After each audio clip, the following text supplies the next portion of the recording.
Capítulo 310 de Boku no Hero, galera. Mais uma vez no cenáriozinho improvisado, ao som dos passarinhos, um clima mais ameno, participação de Paulo D'Agostinho. Vamos aí pra mais um vídeo, né? Dando umas arranhadas assim de vez em quando. Eu? Tô falando de mim. Acho não. Tô falando da gente, então. Pra ser justo, tô falando da gente, então. Por causa do clima ameno.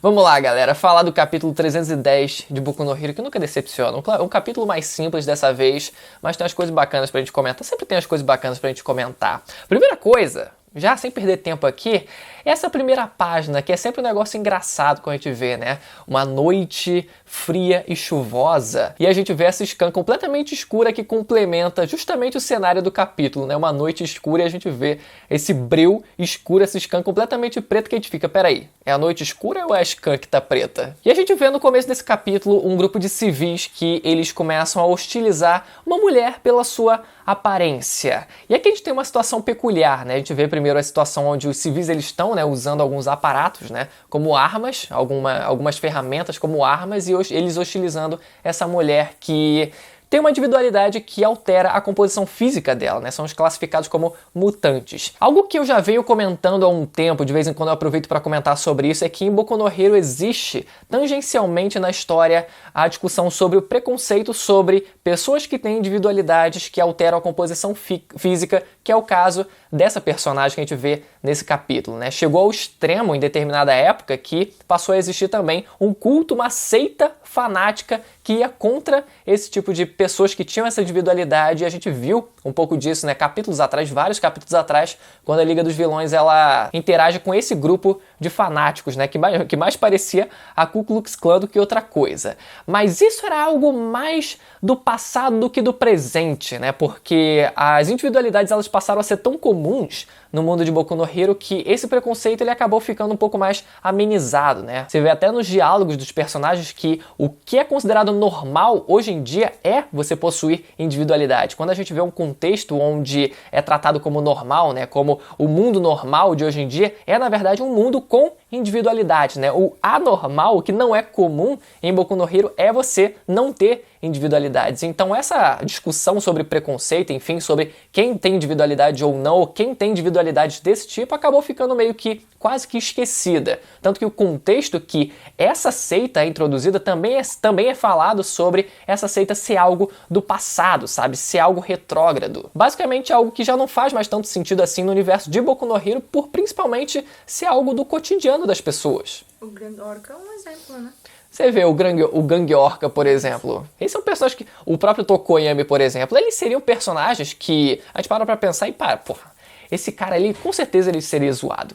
Ele com certeza seria zoado na escolinha. Você vê que é tratado com a naturalidade porque isso é algo que foi superado, ou pelo menos, em situações normais isso deveria ter sido superado. Só que a gente vê uma situação como essa, onde os nervos estão à flor da pele, e você vê que esse grupo de civis, eles no reflexo, eles meio que resgatam um pouco desse sentimento, né? É aquele tipo de preconceito que, por mais que tenha sido amenizado com o tempo, ainda estava lá, escondido, e quando a gente vê os personagens eles sendo colocados nessa situação de perigo, de emoção à flor da pele, eles acabam externalizando, acaba condenando esse tipo de preconceito a essas pessoas que têm esse tipo de individualidade, né? Um paralelo claro ali com o nosso mundo. Até daria pra gente argumentar dizendo que, olha, mas peraí, o cenário onde ela aparece nem é mostrado o rosto dela, né? É mostrado como se ela estivesse no escuro, então poderia ser qualquer pessoa, eles não conseguiram ver se era realmente um monstro, né? Se era realmente um vilão ou qualquer coisa, eles agiram por reflexo.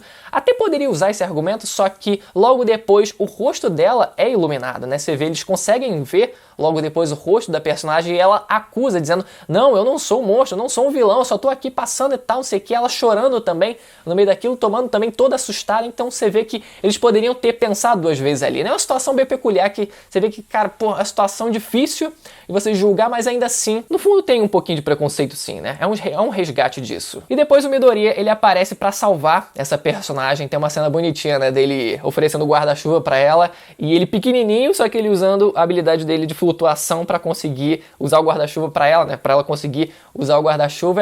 Fizeram a piada do mulher com 1,70 e homem com 1,69.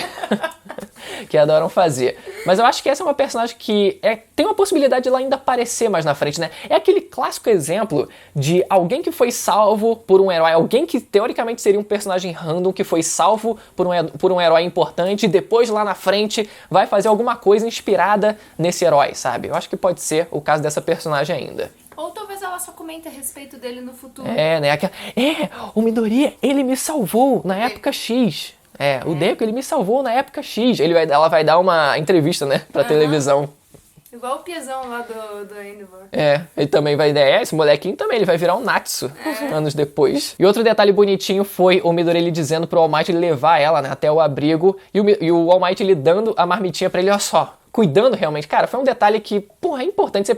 Você para pra pensar sempre nos mínimos detalhes, sabe? Você vê que, porra, a pessoa tem que se alimentar. A pessoa tem que se alimentar, então a marmitinha ela faz diferença, é um negócio fofo, sabe? Depois o quinto portador, passarinho, participando também.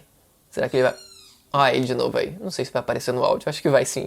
Aparece o quinto portador, caraca passarinho, tá bom, já entendi a sua presença, entendi, você tá animado. Não!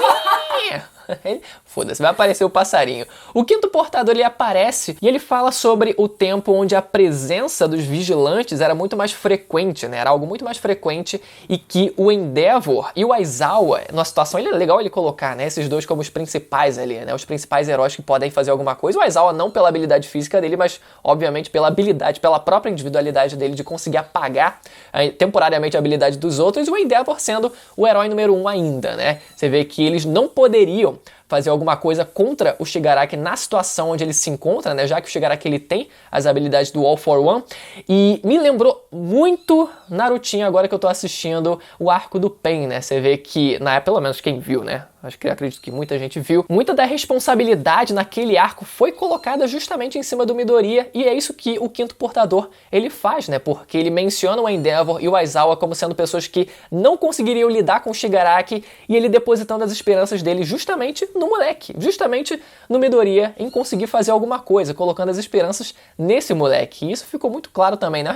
Pelo menos eu achei uma referenciazinha bacana, por mais que não tenha sido intencional, mas que me lembrou o Naruto no arco do Pain, que dizem que foi quando ele superou os Hokages, né, pelo menos. Ou pelo menos ele alcançou, né, o nível do Kakashi, superou o Kakashi e a Tsunade, e o próprio Jiraiya também. E também outro flashback mostrando o segundo portador. Finalmente aparece o rosto dele, o segundo portador que lembra o Bakugou. Você vê que na prática não lembra tanto assim, né? Na silhueta parece mais, parecia bem mais, parecia que ele até usava também, né, aquelas manoplas pra conseguir, né, canalizar os poderes. O cabelo era exatamente igual, mas você vê que o narizinho ali já muda um pouco, tem a cicatriz, né, tem uns detalhes que mudam, obviamente. Tem aquela lenda, que eu não sei se é verdade, né, eu só vou aqui espalhar boato, mas fique claro que é só um boato, não leve isso como verdade, que eu ouvi dizer que o Bakugou, ele seria, né, o futuro portador do One for All, mas que essa foi uma ideia descartada e por isso foi usada no segundo filme. Eu não sei se isso é verdade.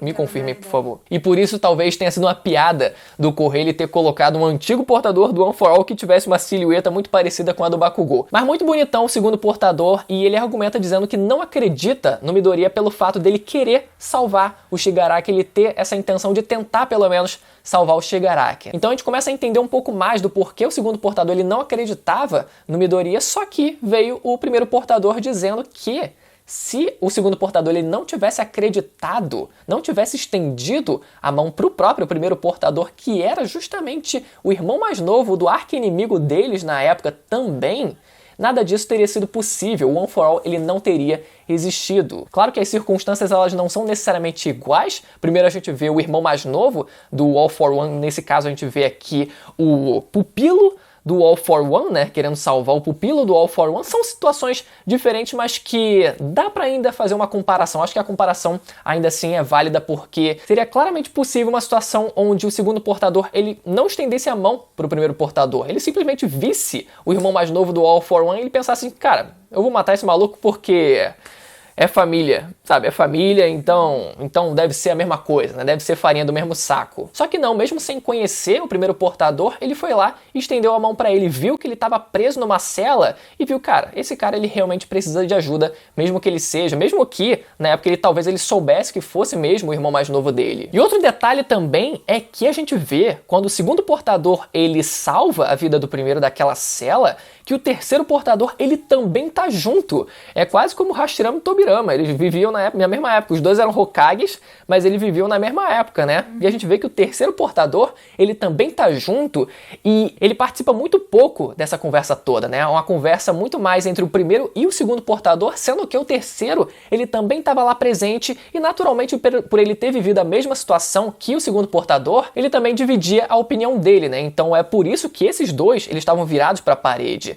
Só que o terceiro, ele participa muito menos dessa conversa porque ele basicamente concordava com o segundo. É muito mais, eu senti que essa foi uma forma do Correia adiantar um pouco as coisas, sabe? Ele queria colocar essa circunstância, mas ele colocou o terceiro portador junto ali na situação só para adiantar também, sabe? O terceiro portador, ele também estava lá presente, ele divide a mesma opinião e agora vamos partir para a próxima. E aquela última página bem emblemática também do Midoriya com os antepassados, né? Agora todos os antepassados, eles estão de acordo com o Midoriya, o terceiro portador também de acordo, né? Por mais que ele tenha... Peraí, cadê o terceiro portador? Ele também não estava virado para a parede? Não, ele também passou a concordar com o Midoriya a partir de agora, né? Ele achou válido o argumento do primeiro portador e, na verdade, essa foi uma página que, de certa forma, foi um paralelo com a última página do capítulo passado. Na verdade, eu senti que a página ela teria muito mais impacto se a gente tivesse uma união delas duas, se fosse uma página dupla onde a gente visse o grupo principal do Midoriya agora, né? O Endeavor, o All Might, né? O Best Genius e o Hawks lá, eles juntos numa primeira linha e a gente visse atrás deles todos os portadores passados. Você visse aquela página dupla assim, a primeira linha de frente de agora, e a gente vê atrás assim todos os portadores.